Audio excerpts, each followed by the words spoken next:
Hey, um, Swedish Terapeut here. I just got back from a walk and I promised you that I would be doing some more videos. And this happens to be a video letter. So as many times as I have read scientific journals and articles, I love the ones that are free. And the free ones say open access at the top, which means I don't have to pay $35 for it. And I used to when I had money, but it doesn't seem to work very well paying $35 a pop when I can go to YouTube and I can find all sorts of things and lectures. So today I'm going to start my video letter to all the young people and common folk out there. And this video letter will be open access, so anyone can watch it. And it is about my mom. So if you'd like to follow me, let's get some information laid on the ground, ground floor, grundlag på svenska. So you can follow along with my train of thought. Okay, well, good luck with that. My daughter says all the time, it just doesn't work so well, the train of thought, that sometimes I go off the rails. So 1 second, I have to pause you and then share the screen. I guess I don't pause you. So you're just going to hear click, click, click, click. This is really annoying to my friend Kim in New York. Sorry, Kim, if you're watching. I actually don't think anybody's necessarily going to watch, but hey, let's just have some fun with this. Okay, so if you don't know Swedish, up here it says tisdag, which is Tuesday, May 18th, which is today. And you deserve to know my mom. This is an open access video letter, and I'm going to define my mom as the important person that she is. And in English, when we use a possessive my and mom, and we combine them, the mom is not capitalized. So grammatically, mom should not be capitalized, but as this will be very, very hard for my friend Adrienne to put her head around. A Swedish therapist has chosen to capitalize both words. So you have my mom. So we have video letters 1, 2, 3, and 4. And today we have my mom open access. So this open access letter is for you. And we have an awkward thought process that will probably make a lot more sense as we go through. So to all young people and common folk, young people, you're going to inherit the earth, and I'm really sorry for what we've done to it so far. I wish I could say that you were inheriting something better, but we're working on it. So all you young people are going to go to school, and you're going to have a different train of thought than the people that are in the know now. So yeah, you have a lot of clout and you have a lot of pull. And for all the common folk, that'd be me. I'm just a normal person. Mom, sister, daughter, wife, person. So my name, Swedish Terapeut. Tera-pft is Swedish for therapist. So can we begin to think in a different direction? So there is an awkward idea floating around in my head, and Swedish Terapeut learned to problem solve at an early age. We all did. It's part of the ingenious body that we have. We touch something hot and it burns and we pull away. And therefore we learn to be careful. And the next time there is a hot drink, we're going to be careful when we drink it so we don't burn ourselves, which can cause skin damage, which can cause lots of different issues. And so the body's idea is this is not a good idea. The beauty is we're not aware of all these biological processes, and they're occurring in us all the time. But this is really a good thing. We're seamless. We're a whole body. And when we feel non-seamless, We're alerted to something biological. We're alerted to something chemical, maybe mechanical, which is a hard word for me to define, but in this particular science sense, mechanical means pressure. It doesn't mean like an engine mechanical with parts and pieces. Mechanical in the science sense means truc or pressure. Okay. So we do not need to know why or how these things are happening. We just know that we don't feel well when we're non-seamless. So, for example, when a knee hurts, it alters the walking cycle, how we move. Often we consider the problem in the knee since the knee feels painful. The doctor, if we go to it, him or her, then they might x-ray the knee and they could find a problem with the joint or nothing. And at this point, you're no longer seamless. One, you feel a knee instead of a body that's supposed to be mobile. And every time you walk, you feel that knee, not your body moving. And this is a problem. Okay. One feels non-seamless rather than seamless because you have awareness of this knee throbbing. And somebody that doesn't have a problem with their knee or pain walks fine, no issues. They're seamless. So this is kind of difficult to explain, but nonetheless, it happens.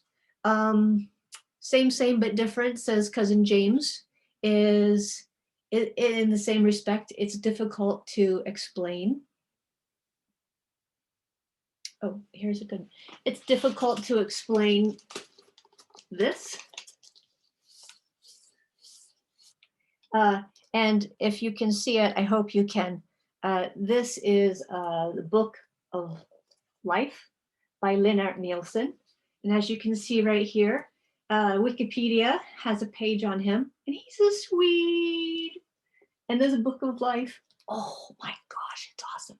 I have to stop sharing the screen. Can I do that? Yeah. Okay. So this is all liquid. And it's just absolutely gorgeous.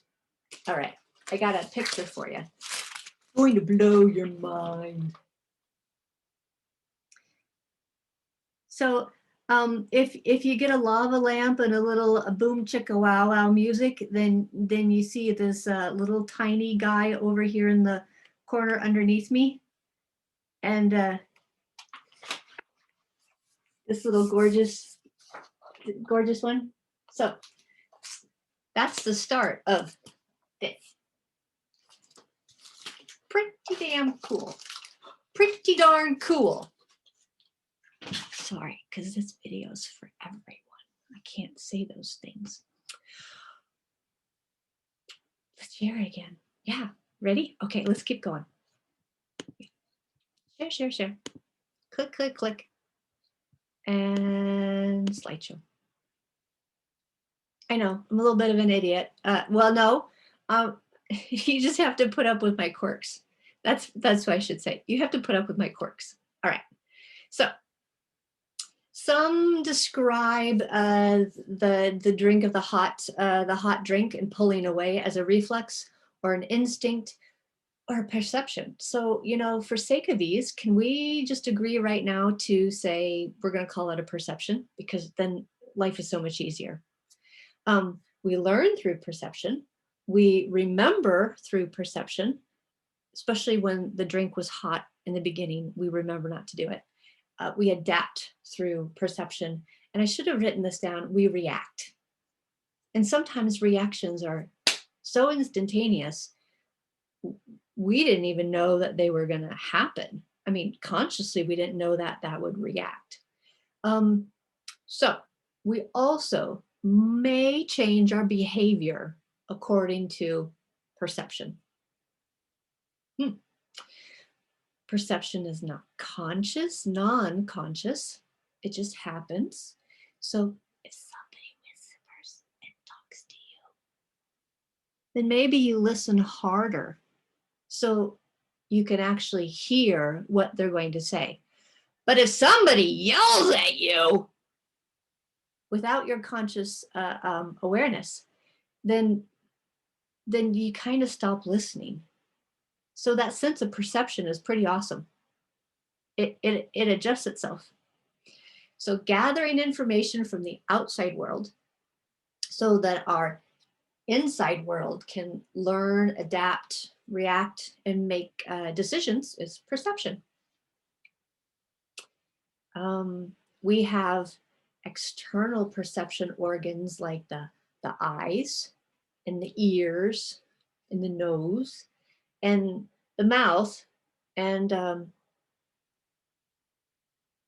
Google says mouth and teeth, and that actually comes from the Dental Society. So, and then we have skin. We have skin all over.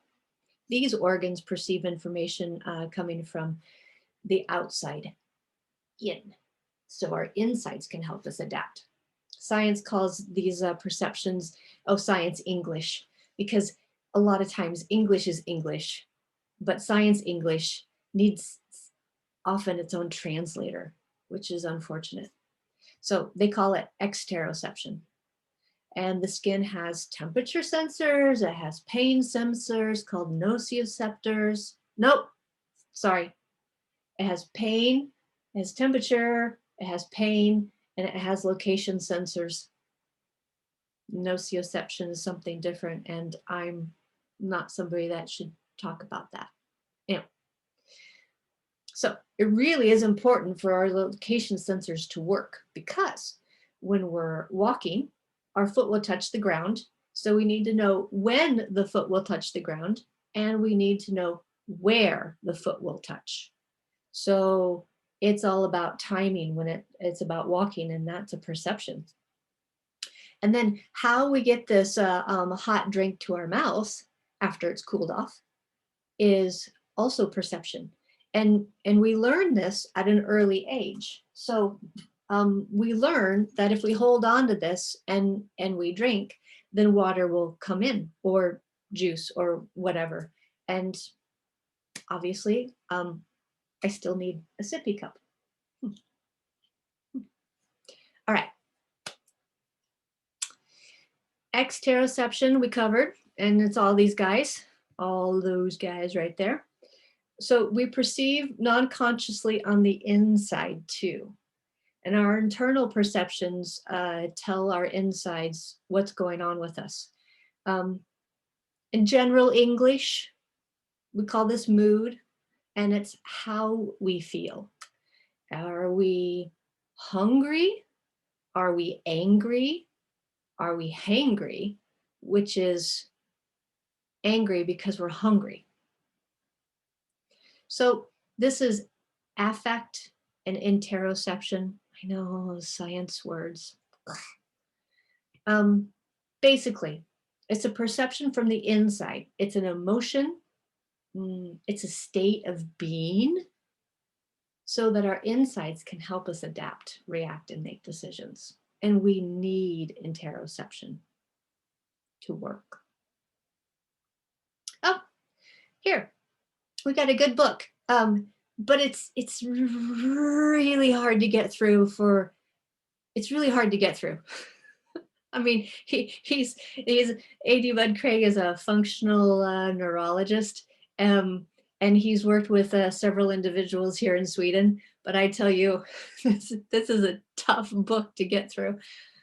So Science English calls affect and the perception of and also the perception we're talking about, interoception. How do you feel? So A.D. Bud Craig worked with Swedish folks like Anders Blomqvist in Linköping University Hospital. 1990s is when he started to kind of question what he'd been taught in school, and something just didn't jive, didn't make sense. So in the 2000s, I think, is when he came over to Sweden to get some help. It was in 1906, and probably earlier, it was 1906 that Charles Sherrington wrote about interoception and kind of defined it. And it's changed since his definition, but that was well over 100 years ago. And I bet you'd never heard of it. Oh. Interesting though, recent research in many fields, they're kind of finding out where these streams cross of where we are and how we feel. They seem to have like a streams that cross, just like rivers have a tendency to cross and get bigger. Streams get into rivers, which I think is kind of cool.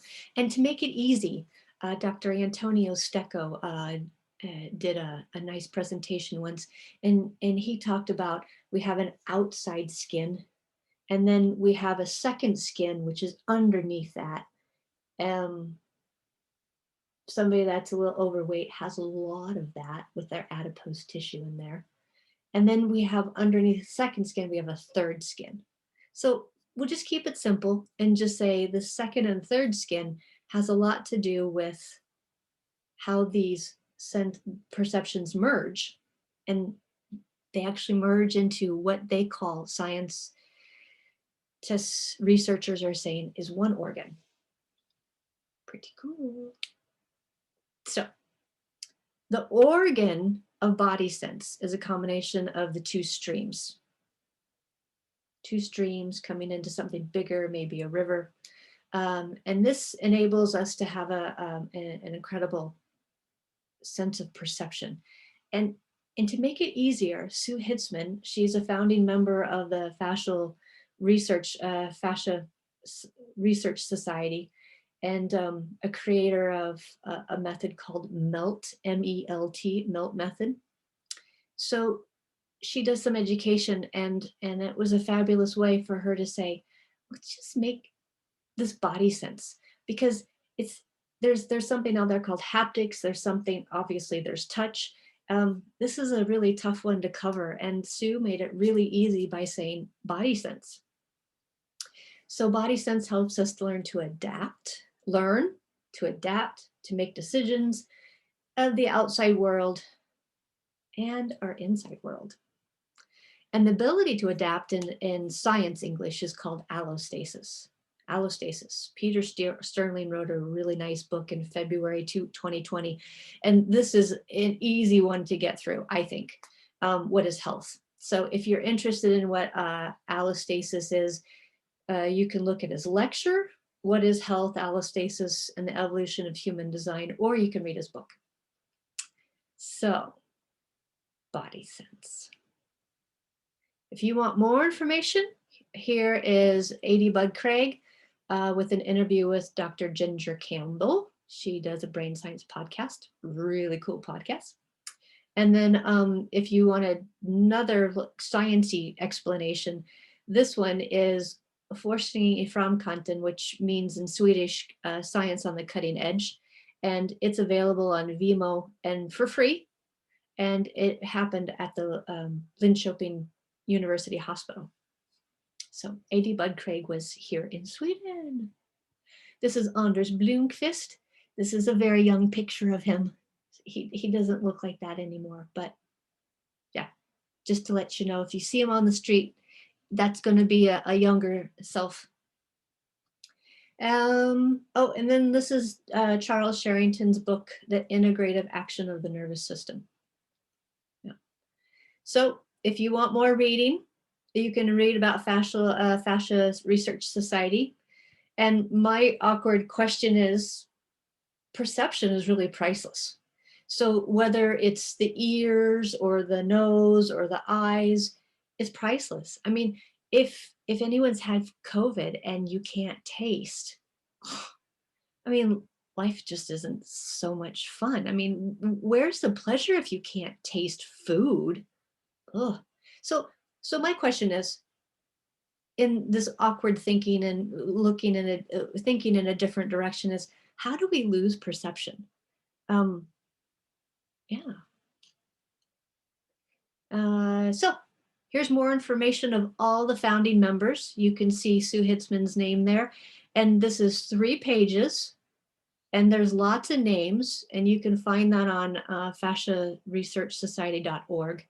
But so for us right now, we are going to stop the video here, and videos 2, 3, and 4 will be coming, this open access video letter, and we'll talk about my mom. So you'll get to meet her. Yeah. Come back again. Vi sägs snart, and tack så hemskt mycket för kom hit. Oh, tack så hemskt mycket för att du kom förbi, which is a really complicated way of saying på återseende. We'll see you again. Hej då!